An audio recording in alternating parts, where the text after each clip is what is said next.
Amém. Bom dia. Paz do Senhor Jesus. Deus te abençoe.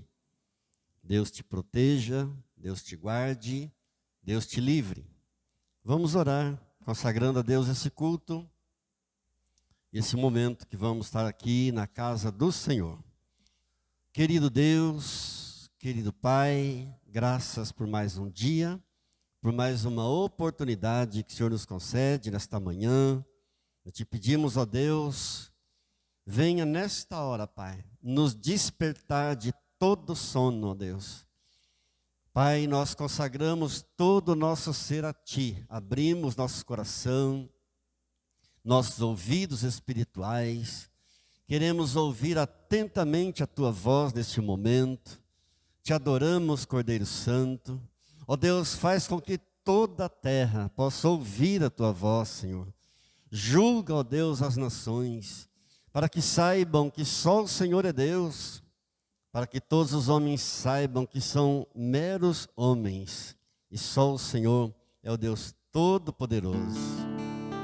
Recebe o louvor, a adoração, a nossa gratidão, em nome de Jesus. Porque me resgatou, porque me trouxe aqui, porque me queres, Deus, tanto assim. Se contra o céu pequei e contra ti também, minha vida destruí. Como errei, por que me queres tanto assim?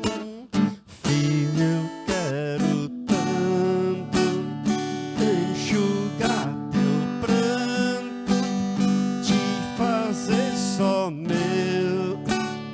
Filho, eu quero ser teu Deus, eu te amo tanto, tanto, tanto, tanto. Filho, vem ser meu. Filho, eu quero ser teu Deus. E nós te louvamos, porque somos teus filhos, para que o teu evangelho, o evangelho do reino, da graça de Deus, possa ser pregado em todo o mundo. Ó Deus, o Senhor tem declarado ao teu povo o teu poder. O Senhor tem declarado a nós, o Senhor tem revelado a nós o teu grande poder, o poder das tuas obras, Senhor. E nós te adoramos porque somos teus filhos, porque um dia aceitamos a Cristo Jesus como nosso único e suficiente Senhor e Salvador das nossas almas. Obrigado, Deus. Não somos merecedores, mas o teu amor nos alcançou. Porque me resgatou, porque me trouxe aqui, porque me queres, Deus, tanto assim.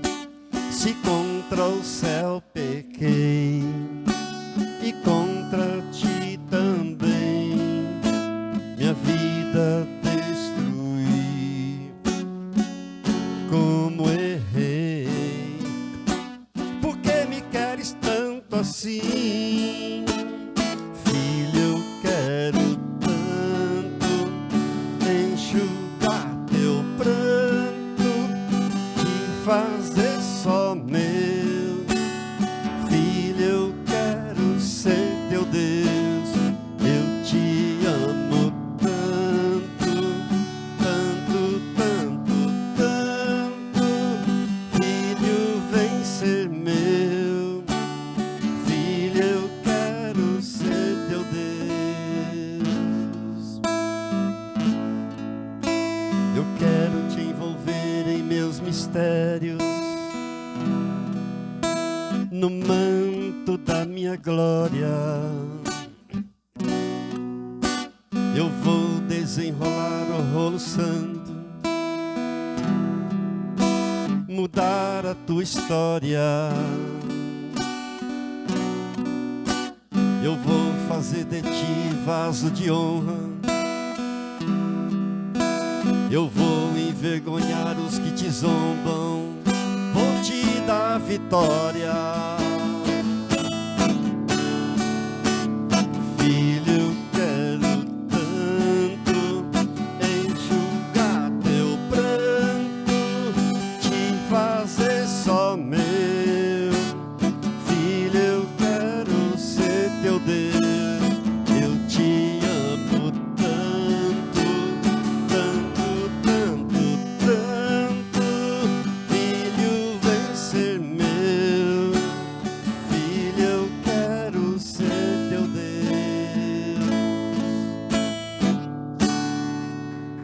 Amém. Glórias a Deus. Shalom. Muito bom dia. Paz do Senhor Jesus. Deus te abençoe. Te convido a tomar a sua Bíblia na carta de Paulo aos Filipenses, no capítulo 3. Nós vamos ler o verso 10. Nós vamos ler um versículo apenas, mas não é um versículo, este é o versículo. Filipenses 3:10. Diz assim a palavra de Deus: para o conhecer e o poder da sua ressurreição e a comunhão dos seus sofrimentos, conformando-me com ele na sua morte. Mais uma vez, apenas o verso 10 de Filipenses, capítulo 3. Para o conhecer e o poder da sua ressurreição e a comunhão dos seus sofrimentos, conformando-me com ele na sua morte. Pai Santo, Pai querido, mais uma vez nos expomos à tua santa, bendita palavra, pedindo a Deus em nome de Jesus, Senhor, me ajude a pregar a tua palavra, sem distorcer em nada a tua santa palavra. Peço que o Senhor venha me ungir, me abençoar. O Senhor venha ungir e abençoar os irmãos que estão aqui no templo, os irmãos que estarão recebendo essa mensagem em suas casas, para que eles sejam também fortalecidos, abençoados, renovados, em nome de Jesus. Amém. Amém. Amados, tem um hino muito lindo, um hino muito antigo, que diz assim a letra dele. No início, o autor faz um elogio a um privilégio que muitos cristãos tiveram de ver o rosto de Jesus bem próximo, de tocar na mão de Jesus, de tocar no rosto de Jesus. E depois o autor desse hino faz um lamento, ele diz assim: eu também queria essa mesma alegria, de poder ter o Senhor Jesus bem perto de mim, de poder tocar em sua mão, poder olhar nos seus olhos serenos e meigos. Ah, como eu seria feliz assim! Mas quando nós lemos o Novo Testamento, nós observamos que todos os autores da Nova Aliança, tanto Marcos, que escreveu o seu livro, Mateus escreveu o seu livro, Lucas, que escreveu 2 livros, um que levou o seu nome e escreveu também o livro de Atos dos Apóstolos.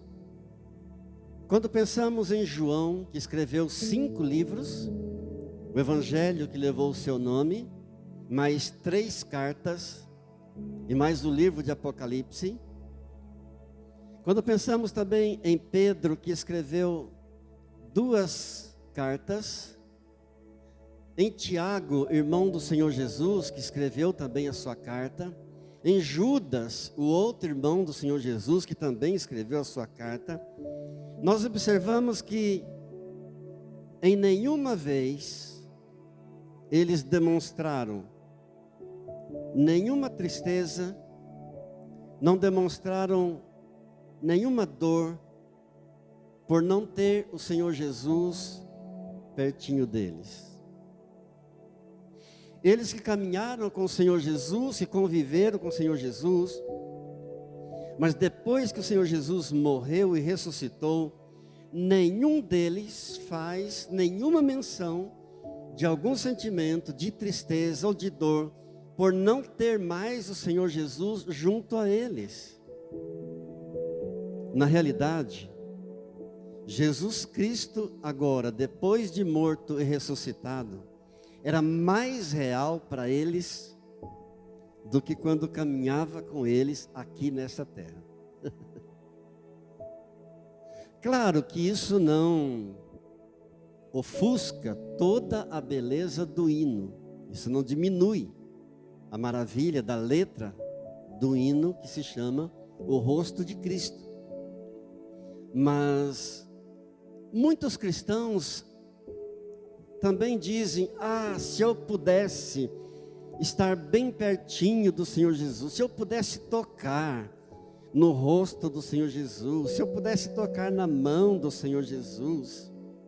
Mas hoje, devo dizer aos irmãos que hoje, depois da ressurreição do Senhor Jesus, é muito melhor. Por quê? Porque Ele prometeu para nós: eu nunca os deixarei e jamais os abandonarei. Amém. Nós temos essa promessa maravilhosa dEle. Diga comigo: meu Senhor nunca me deixará, jamais me abandonará. É a promessa que nós temos dEle na carta aos Hebreus, no capítulo 13, no verso 5. Eu nunca os deixarei, eu jamais os abandonarei. Amados, o apóstolo Paulo foi o homem mais extraordinário que já viveu depois de Jesus. O apóstolo Paulo foi um dos maiores homens que já viveu. Ele nasceu de uma família rica, seus pais eram ricos, portanto ele provavelmente nunca conheceu um trabalho pesado. E quando ele completou 14 anos, ele foi enviado a Jerusalém para estudar. Ele estudou na melhor escola da sua época. Ele aprendeu aos pés de Gamaliel. Gamaliel era um fariseu, um grande professor dos judeus.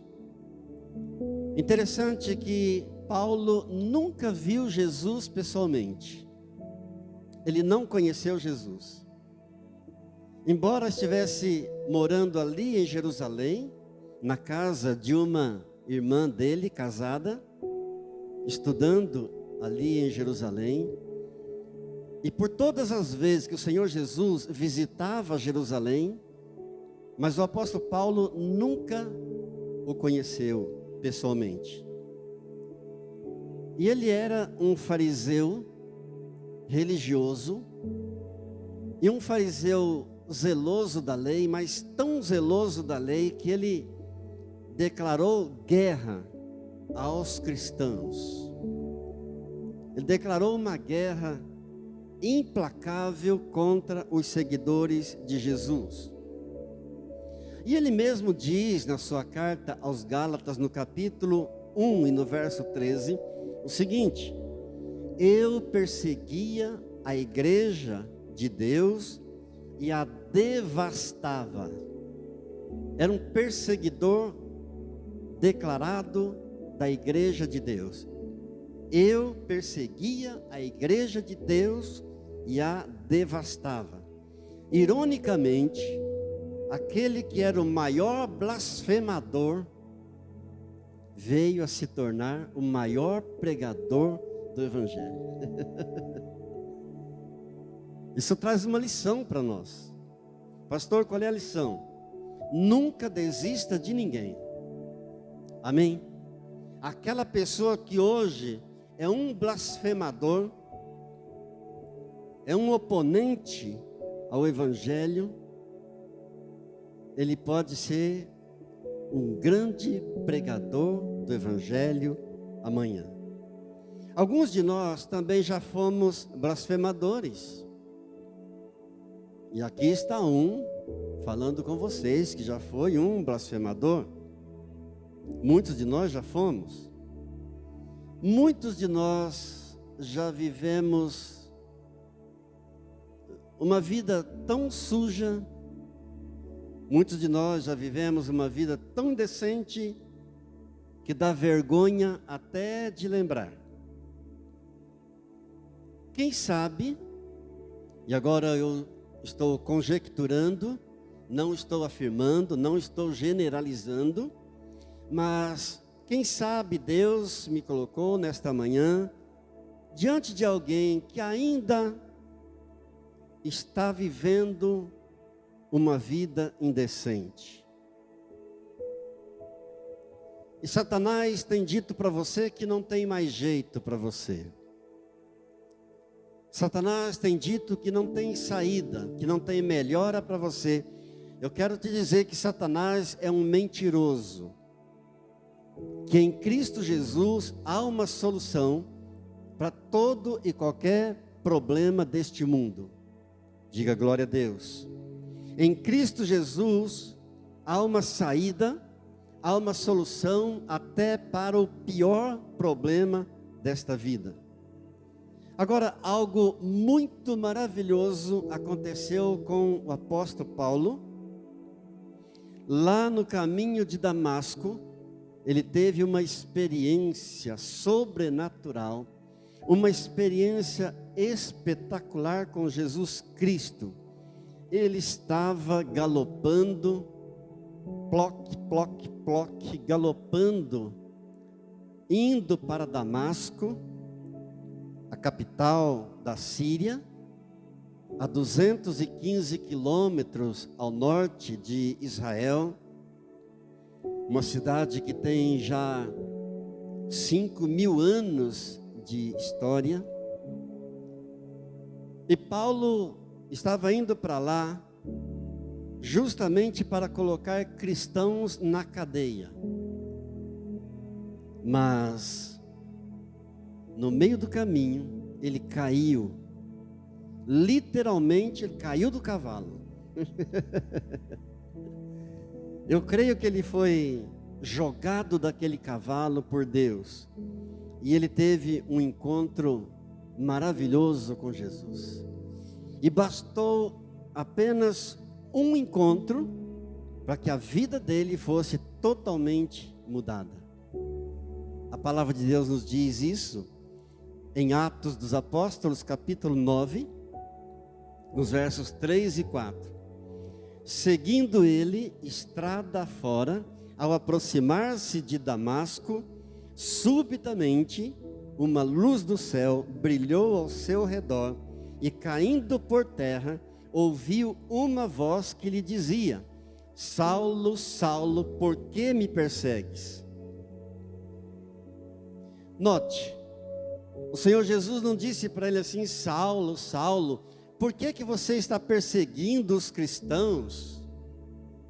Não. Ele disse: Saulo, Saulo, por que me persegues? Ou seja, quem persegue um cristão está perseguindo o próprio Jesus. Diga: mexeu comigo, mexeu com meu Jesus. Jesus é o primeiro e o último. Jesus é o alfa e o ômega. Jesus é o princípio e o fim. Jesus, então, ali no caminho de Damasco, ressuscitado, surgiu diante dele. E esse homem que escreveu mais da metade da nova aliança, esse homem, com todo o poder de Deus na vida dele, sofreu muito,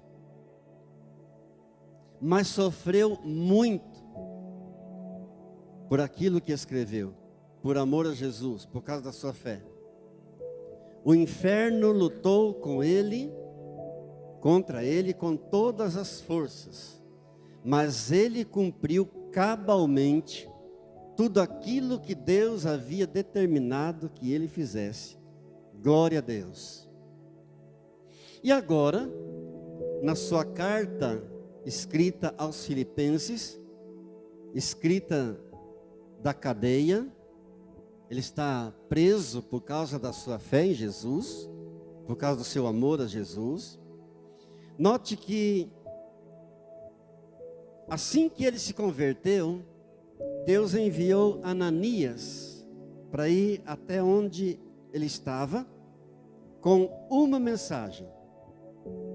Isso está em Atos dos Apóstolos, capítulo 9, verso 16. E a mensagem que Deus enviara a Paulo através de Ananias era a seguinte: eu lhe mostrarei o quanto importa sofrer pelo meu nome.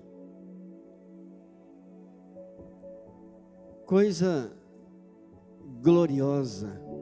Deus não disse para ele: olha, Ananias, vai lá e diga para Paulo que eu darei muita riqueza para ele, que eu darei impérios. Diga para Paulo que eu darei muita fama, muita popularidade. Não, Deus mandou Ananias dizer: Paulo, eu te mostrarei o quanto importa sofrer pelo meu nome. E ainda hoje é assim, queridos. Quando você decide por Jesus,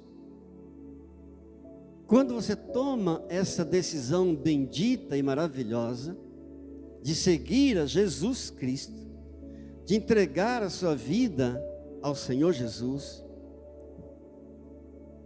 te prepara, porque virão batalhas. Te prepara porque virão lutas, mas você irá experimentar a maior vitória que você já experimentou em toda a tua vida. Amém. Glórias a Deus. Porque há uma promessa: eu nunca te deixarei, eu jamais te abandonarei. Amados, o apóstolo Paulo poderia ter sido um dos mais famosos intelectuais da sua época. Ele entendia tudo o que os gregos ensinavam. Ele leu aquilo que Sócrates escreveu. Paulo leu aquilo que Aristóteles escreveu, aquilo que Platão escreveu. Ele poderia ter sido o maior erudito, o mais famoso da sua época. E esse homem brilhante, cheio do conhecimento desse mundo, diz aqui mesmo em Filipenses 3, 2 versículos anteriores ao que nós lemos, no verso 8, ele diz o seguinte: eu considero tudo como perda, considero tudo como lixo, diante da sublimidade do conhecimento de Jesus Cristo, diante da excelência do conhecimento de Jesus, diante da superioridade do conhecimento de Jesus, tudo mais para mim eu considero como perda. Glórias a Deus. E agora então o apóstolo Paulo, na cadeia, escrevendo aos Filipenses, não se sabe exatamente em qual cadeia ele estava, ele enfrentou muitas prisões, acredita-se que ele estava preso em Roma, mas a verdade é que daquela cadeia, ele escreve a carta aos Filipenses, e ele faz uma oração, e uma oração maravilhosa, contendo 3 pedidos. Diga, uma oração com 3 pedidos. Interessante que ele não pede para ser livre daquela cadeia, ele não pede para que o imperador morra, para que caia um raio na cabeça do imperador, ele não pede para que as pessoas tenham piedade dele, e essa oração que ele faz, deve ser um modelo de oração para todo cristão da face da terra. Nesse versículo 10 mesmo que nós lemos, na parte A, ele faz o primeiro pedido. E ele diz: para o conhecer. Ele está falando de Jesus. E essa é a primeira súplica, o primeiro pedido. Para o conhecer. Para conhecer o Senhor Jesus. E você poderia dizer, mas pastor, não estou entendendo. O homem que mais conheceu Jesus foi Paulo. O homem que mais recebeu revelação de Deus na nova aliança, depois de Jesus, foi o apóstolo Paulo.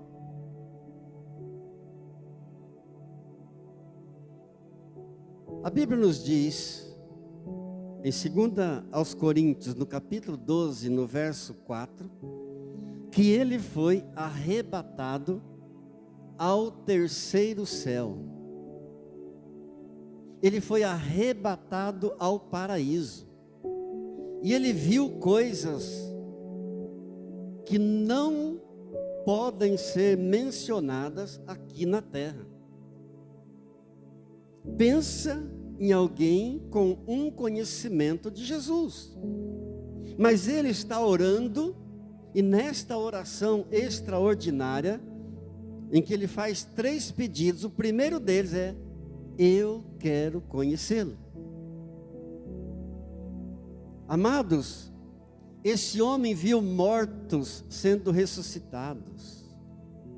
Esse homem viu cegos sendo curados, paralíticos sendo curados. A Bíblia nos informa, no livro de Atos, no capítulo 19, no verso 12, que os lenços do apóstolo Paulo, os aventais de uso pessoal do apóstolo Paulo, quando eram colocados sobre os doentes ficavam curados. Os lenços e aventais de uso pessoal do apóstolo Paulo, quando colocados sobre os endemoniados, os demônios fugiam.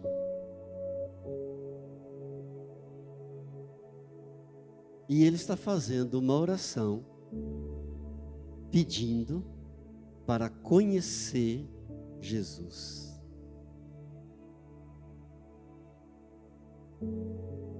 Pastor, mas se há alguém que conhecia Jesus era Paulo. Sim, é verdade. Deixa eu dizer uma coisa para você nesta manhã. O coração do homem nunca está satisfeito.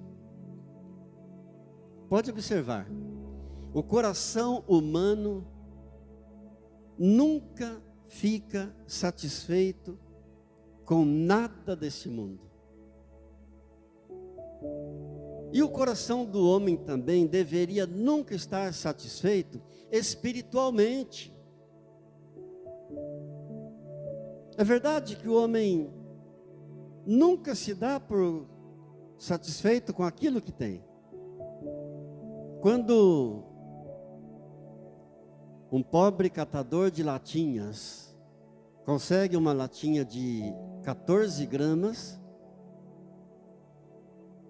ele pensa que ao atingir 1 quilo, ele estará satisfeito. Porque o coração do homem é assim, ele pensa que quando ele alcançar o próximo objetivo, ele vai estar satisfeito. Mas só que não. Quando aquele pobre catador de latinha atingir 1 quilo, o coração dele não vai estar satisfeito. Quando um dono de uma rede de joalherias tem como objetivo abrir mais uma loja, e ele pensa que ao conseguir ter mais uma loja, ele estará satisfeito, mas quando ele conseguir atingir esse objetivo, ele ainda não estará satisfeito. Dizem que certa vez perguntaram a um latifundiário, mas um homem que tinha muitas terras, e ele sempre adquirindo mais terras e mais terras, até que alguém um dia perguntou para ele e disse: mas o senhor está sempre adquirindo terras e nunca está satisfeito. Quantas terras mais o senhor gostaria de ter? E ele então respondendo disse: não, eu gostaria de ter somente aquelas que fazem divisa com as minhas. Assim é o coração humano. Mas eu quero lembrar você nesta manhã que Jesus Cristo é uma fonte de glória inesgotável. Amém? Quando você se conecta a essa fonte de glória inesgotável que é Jesus Cristo, você vai sempre recebendo, sempre recebendo mais e mais. Glória a Deus. Jesus disse para aquela mulher samaritana: mulher,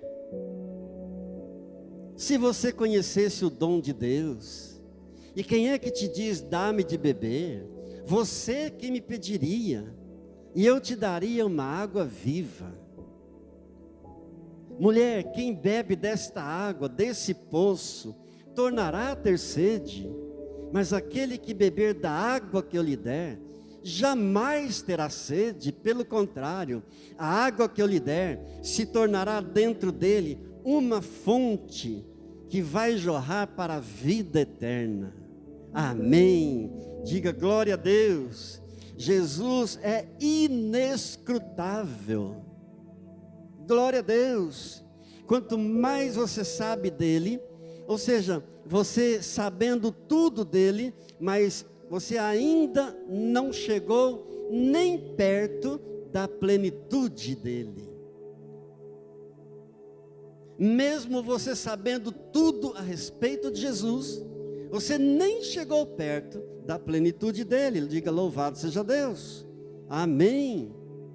Jesus é uma alegria incomparável, cheia de glória. Jesus é indizível. É uma alegria indizível. É uma fonte que nunca seca, inesgotável. Note que Paulo não diz assim na sua oração: para conhecer uma igreja, para conhecer uma religião, para conhecer algum pastor. Não, para conhecê-lo. Para conhecê-lo. E se você perguntar por esse mundo afora, quem conhece Jesus? Todos dirão que conhecem a Jesus. Mas o conhecimento do qual Paulo se refere aqui, conhecer Jesus aqui, é muito mais do que saber a respeito de Jesus. É muito mais do que ouvir falar de Jesus. Esse conhecimento aqui que Paulo está desejando eu desejo conhecê-lo, é algo muito além de ouvir falar de Jesus. Milhões e milhões de pessoas por aí ouviram falar de Jesus. Elas dirão para você que conhecem a Jesus, porque elas ouviram falar de Jesus, elas ouviram falar sobre Jesus, elas ouviram falar a respeito de Jesus, elas ouviram falar das grandes coisas que o Senhor Jesus realizou, mas a maioria delas não conhecem a Jesus. Eu louvo a Deus por estar aqui, por você estar aqui comigo. E vocês que têm me acompanhado desde quando nós assumimos esta igreja em 2004, portanto, nesses mais de 17 anos de ministério, para a honra e glória do Senhor Jesus, nós temos tido muitas experiências com o Senhor Jesus. Pela graça e pela misericórdia, nós temos conhecido e experimentado o poder desse Senhor maravilhoso. Você que está aqui no templo e você que está em casa também, você é testemunha disso. Que pela graça e pela misericórdia dele, nós temos experimentado o seu poder. Agora, note mais uma coisa importante aqui, é que Paulo não diz assim, para conhecer os milagres de Jesus. Pastor, não acredita nos milagres? Sim, claro que eu creio em milagres. E aqui está alguém que é fruto de um milagre de Deus. A minha família é fruto de um milagre do Senhor Jesus, louvado seja Deus. Mas se eu seguir apenas os milagres de Jesus e não seguir o Mestre, eu estou perdido. Amém? Se eu focar apenas os milagres de Jesus e não na pessoa do Senhor Jesus, eu estou perdido. Se eu focar nos atos de Deus e não em Deus, eu estou em más lençóis. Se eu focar apenas nos atos de Deus e não nos caminhos de Deus, que Deus tenha misericórdia de mim. Ouça bem o que Deus diz através do profeta Jeremias, no capítulo 6, no verso 16. Ponde-vos à margem no caminho e vede, perguntai pelas veredas antigas, qual é o bom caminho. Andai por ele e achareis descanso para a vossa alma. Aleluia! Ponde-vos na margem do caminho e vejam. Perguntai pelas veredas antigas, qual é o bom caminho? E andai por ele, e achareis descanso para a vossa alma.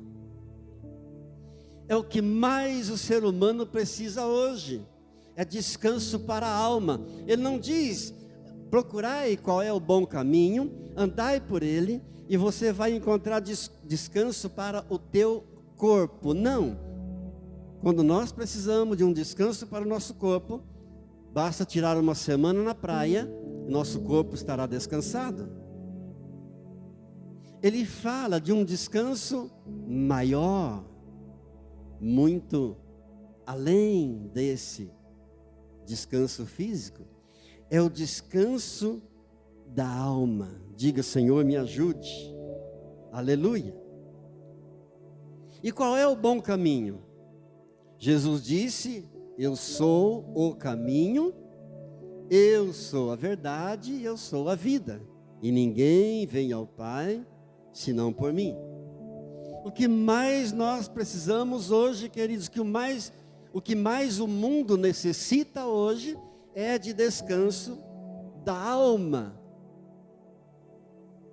O nível de estresse hoje está elevado demais. As pessoas estão com o emocional arrebentado, o psicológico arrebentado. Depois de mais de 1 ano e meio de pandemia,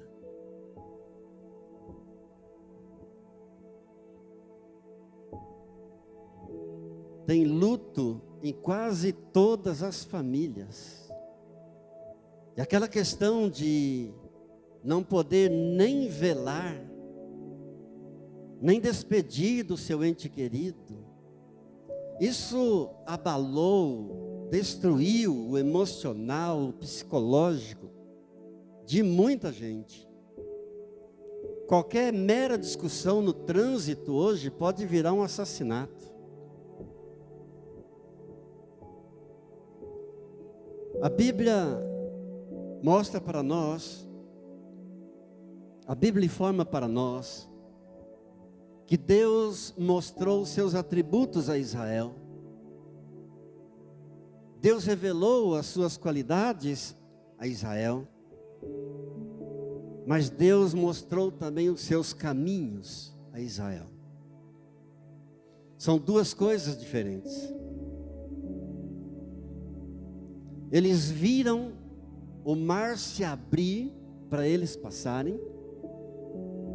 Eles viram uma coluna de nuvem que os guiava de dia, uma coluna de fogo que os guiava de noite.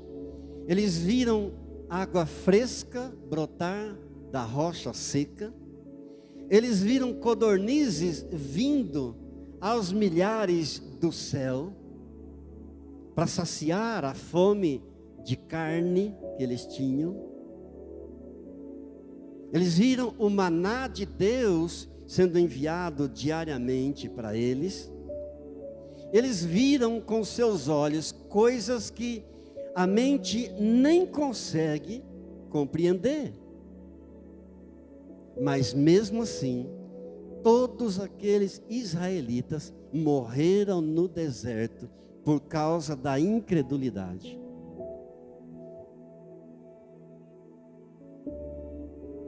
Toda aquela geração que saiu do Egito, morreu no caminho, não entrou na terra prometida, com exceção de Josué e Calebe, apenas esses dois, todos morreram por causa da incredulidade. Diga misericórdia. A promessa de Deus era para todos, para que todos entrassem na terra prometida.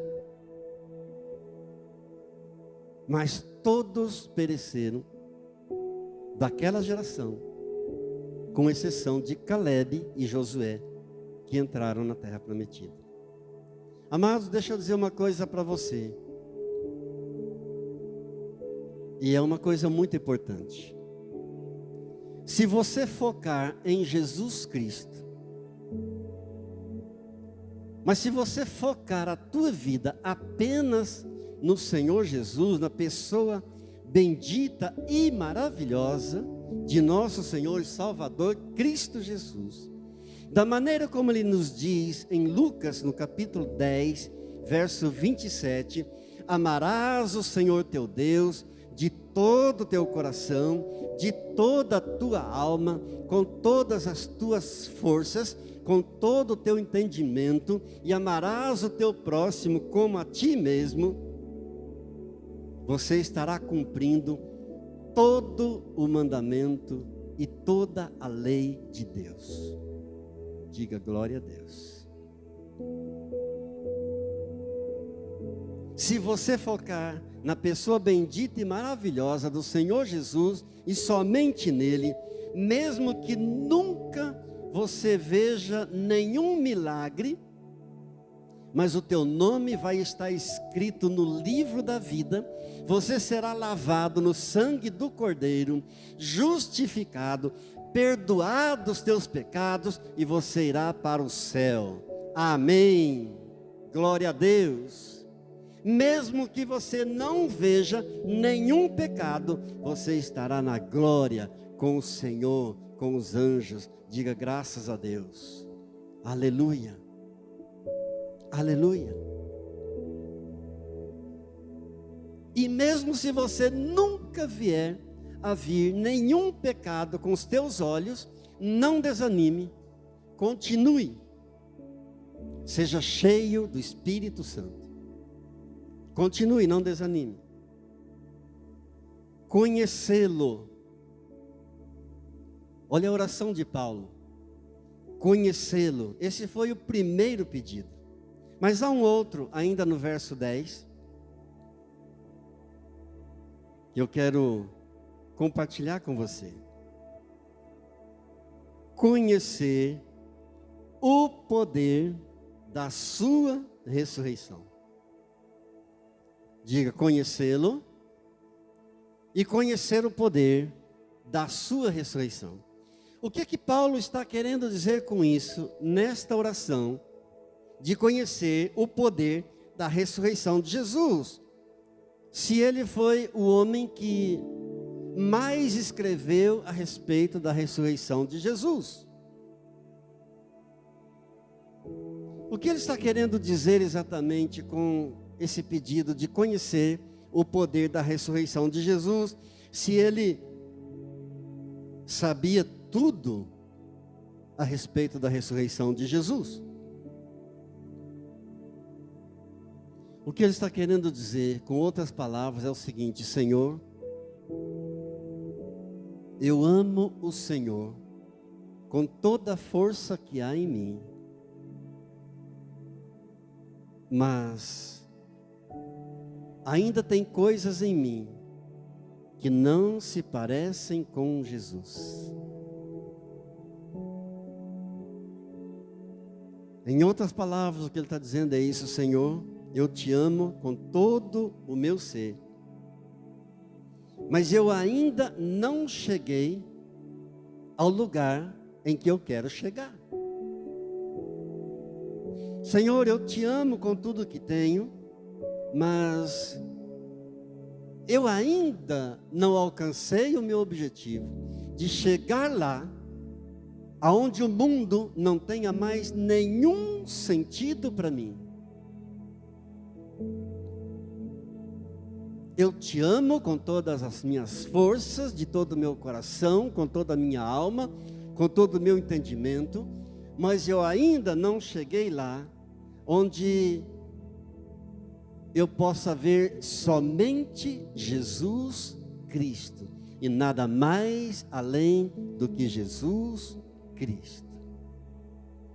Na verdade, também o que está dizendo é: Senhor, eu sei que com essas coisas que ainda existem em mim, que são coisas que não se parecem com Jesus, eu não posso ter a vitória que eu preciso.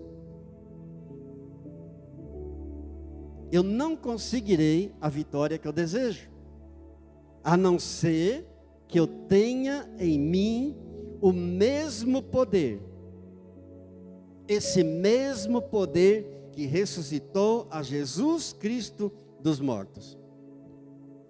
Amados, uma das coisas que eu mais admiro no apóstolo Paulo é a sua humildade. Alguém com um conhecimento tão grande, tão profundo de Jesus, chegar a dizer isso, é preciso ser muito humilde. E quando ele escreve a sua carta aos Romanos, especialmente no capítulo 7, ele mostra para nós que existe uma luta interior dentro de cada ser humano, existe uma batalha interior de cada pessoa entre a sua carne e o espírito. Há uma guerra dentro de cada um, entre carne e espírito. A carne querendo as coisas temporais, a carne querendo as coisas humanas, e o espírito querendo as coisas invisíveis, o espírito querendo as coisas espirituais. E há uma batalha dentro de cada ser humano. Por isso o Senhor Jesus nos diz em Mateus, no capítulo 26 e no verso 41, vigiai e orai, para que não entreis em tentação, porque o espírito na verdade está pronto, mas a carne é fraca. Vigiai e orai. Note que vigiar vem primeiro de orar, antes. Vigiai e orai para que não entreis em tentação, porque o espírito na verdade está pronto, mas a carne é fraca. O evangelho de nosso Senhor Jesus Cristo é o evangelho que muda. O evangelho de nosso Senhor Jesus Cristo é o evangelho que transforma, é o evangelho que faz com que o viciado seja liberto, faz com que a prostituta se torne santa, aleluia, faz com que os lares destruídos sejam restaurados. Há poder neste evangelho do Senhor Jesus, há poder de transformação de vidas, glória a Deus. O evangelho pode tornar você alvo, muito mais alvo do que a neve, glória a Deus. O evangelho pode tornar você tão santo como os anjos dos céus. Primeiro pedido que Paulo fez para conhecê-lo, segundo, ele pediu para conhecer o poder da sua ressurreição. E eu encerro com o terceiro, último pedido dele, ainda no verso 10, para conhecer a comunhão dos seus sofrimentos. Diga, conhecer a comunhão dos sofrimentos de Jesus. Amados, isso aqui não combina com essa cultura de riqueza. Isso aqui não combina nada com essa doutrina da prosperidade. O que ele está falando, o que ele está pedindo nesta sua oração, é que ele deseja participar das aflições do seu mestre.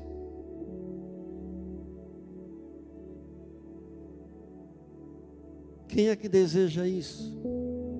Quem é que prega isso? Ele quer participar da dor, das lutas, do sofrimento do seu amado mestre. Deixa eu lembrar você de uma coisa que eu tenho certeza que você já sabe, que nós já repetimos aqui inúmeras vezes, mas é sempre bom a gente recapitular aquilo que já aprendemos. A salvação é pela graça, não tem preço, não há o que pagar. O preço que tinha que ser pago pela nossa salvação, o Senhor Jesus pagou com a sua vida e com o seu sangue na cruz do Calvário. Mas as bênçãos têm um preço. A salvação é de graça, mas as bênçãos aqui têm um custo. E muitos não querem. Muitos, quando descobrem isso, pulam fora do barco logo. Ele está orando para participar das aflições do Mestre. O que significa isso? É quando você é rejeitado por causa da sua fé em Jesus. É quando você é humilhado, é quando você é zombado, quando você é rejeitado por causa da tua fé no Senhor Jesus. Participar das aflições do Mestre é quando você vê uma alma perdida, uma alma sofrida, que está indo a caminho da perdição, mergulhada no abismo do pecado. É você ir ao encontro e demonstrar empatia. É você, ao ver uma alma perdida indo para o inferno, você dobrar os seus joelhos e orar e clamar e chorar na presença de Deus por aquela vida. Por isso Paulo nos diz na sua carta aos Romanos, no capítulo 12 e no verso 15: alegrai-vos com os que se alegram e chorai com os que choram. Amém. Amém. O preço já foi pago. O preço da tua salvação já foi pago na cruz do Calvário. Glória a Deus. A Bíblia diz que havia um escrito de dívida que pesava contra nós.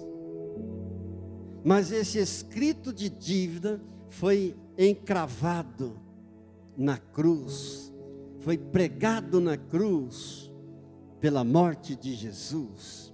O preço já foi pago com a sua vida, com o seu sangue, precioso sangue do Senhor Jesus.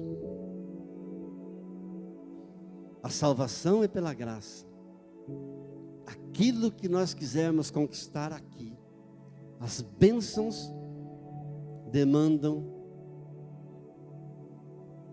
uma tomada de decisão, demandam um esforço, uma busca, mas Ele estará respondendo: buscar-me-eis e me achareis, quando me buscar de todo o vosso coração. Invoca-me e responder-te-ei, e revelar-te-ei coisas grandes e ocultas que não sabes. Você não está sozinho, nunca te deixarei, jamais te abandonarei. Eis que estou convosco todos os dias, até a consumação dos séculos. Amém. Amém. Glória a Deus. Feche os teus olhos por um momento, por favor, e ore comigo por um momento, por favor, em nome do Senhor Jesus. Querido Deus e Pai, Deus bendito e maravilhoso, fizemos uma explanação muito simples e muito rápida da Tua palavra santa, bendita e maravilhosa, mas eu creio que por Tua graça, o Senhor falou ao coração dos meus irmãos. Obrigado, Jesus, e clamo-te, ó Pai, venha o Teu reino sobre cada um deles que está orando comigo agora. Ó Deus, nosso coração está clamando pelo glorioso dia, quando nosso Senhor virá, e todos os santos com Ele. Senhor, abrimos agora nosso coração mais uma vez na Tua santa presença, pedindo o Teu perdão, a Tua misericórdia, ó Deus. Pai, nós aguardamos ansiosos o dia quando uniremos a nossa voz, a voz de miríades e miríades de anjos proclamando: o reino deste mundo passou a ser do Senhor nosso Deus. Aleluia, o reino deste mundo é do Senhor Jesus Cristo, glórias a Deus, e Ele reinará pelos séculos dos séculos, amém, e nós reinaremos com Ele para toda a eternidade. Uma geração louvará outra geração teu santo nome. Louvado seja o teu nome. Senhor Jesus, nós te adoramos com todo o nosso ser. Nós te amamos de todo o nosso coração, de toda a nossa alma, com todas as nossas forças e com todo o nosso entendimento. Jesus, dizendo: graças te damos. Ó Todo-Poderoso, tu que és aquele que és, que eras e que hás de vir. Tu és o Filho de Deus que veio em carne, morreu, foi sepultado e ressuscitou o terceiro dia, vive para todo sempre. Graças te damos, ó Pai. Graças pela boa obra que começaste em cada um de nós. E cremos que por tua graça, por tua bondade, por tua misericórdia, tu hás de completar a boa obra que um dia começaste em nós. E nós renderemos a ti, somente a ti, toda a glória, todo o louvor, toda a nossa adoração e toda a nossa gratidão, em nome de Jesus. Digam amém, digam graças a Deus. Amém. Amados, eu quero louvar a Deus por você que tem sido fiel no seu dízimo, na sua oferta, porque o templo de Deus tem as suas despesas fixas, com aluguel, com água, com luz, com impostos, com combustível, com a limpeza, enfim, as despesas que todas as casas têm. E a igreja, o templo, não tem nenhuma outra fonte de renda a não ser o teu dízimo, a tua oferta. Pastor, mas a minha oferta é pouca. Mas é justamente o teu pouco, junto com todos os outros poucos, que farão toda a diferença, que vai suprir as necessidades, porque você está investindo, você será abençoado, você está investindo no lugar sagrado, o teu dinheiro que é sagrado, no melhor lugar onde você poderia investir. Amém? Só lembrando aos irmãos, a conta da igreja é Caixa Econômica Federal, agência 2881, operação 022, conta 50, dígito 4. E o número do Pix é 04 220 167 000119. Que Deus te abençoe. Lembrando que domingo que vem nós teremos a Santa Ceia. Domingo que vem, dia 5 de setembro, portanto, primeiro domingo do mês, teremos a Santa Ceia do Senhor, com todos os critérios, com todo o cuidado que a pandemia exige aqui no templo, e você poderá celebrar também com a mesma unção na sua casa, porque a oração não tem distância. Amém?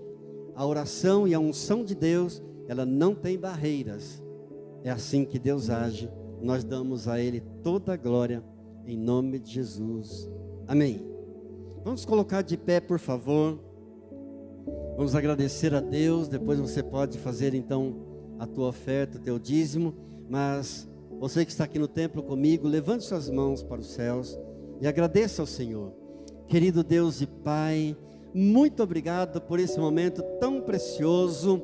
Deus, eu oro por cada lar aqui representado, por cada família, por aqueles que estão orando em casa. Pai, eu peço que o Senhor guarde-os de todo mal, livra-os, meu Deus, abençoa com paz, com saúde, com alegria, com prosperidade.